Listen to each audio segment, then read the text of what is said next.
তিনটা মন্ত্রণালয়ের দায়িত্ব তারা পালন করেছিলেন। শেষ পর্যন্ত যত ধরনের তদন্ত সংস্থা ছিল সব তদন্ত সংস্থার মাধ্যমে তদন্ত করেও এক টাকার দুর্নীতি তাদের বিরুদ্ধে বাইর করতে পারে নাই। অতএব এই ধরনের সংগঠন জামাত ইসলামী বাংলাদেশ জামাত ইসলামী এই ধরনের মানুষ তৈরি করেছে। আমি নির্দ্বিধায় বলতে পারি যে আমাদেরকে এই নেতৃত্ব নির্বাচনের ক্ষেত্রে সোচ্চার হতে হবে, নাইলে আবার সেই গজব আমাদের উপর চলে আসবে।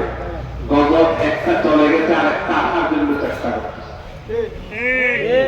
তাই আগত মেহমানদের প্রতি আমি আরো অনুরোধ জানাবো, আমাদের পরীক্ষিত নেতা যিনি আমাদের পরীক্ষিত নেতা, দুইবার সংসদ সদস্যের দায়িত্ব পালন করে বাংলাদেশ জামাত ইসলামী সংসদীয় দলের হুইপের দায়িত্ব পালন করেছেন।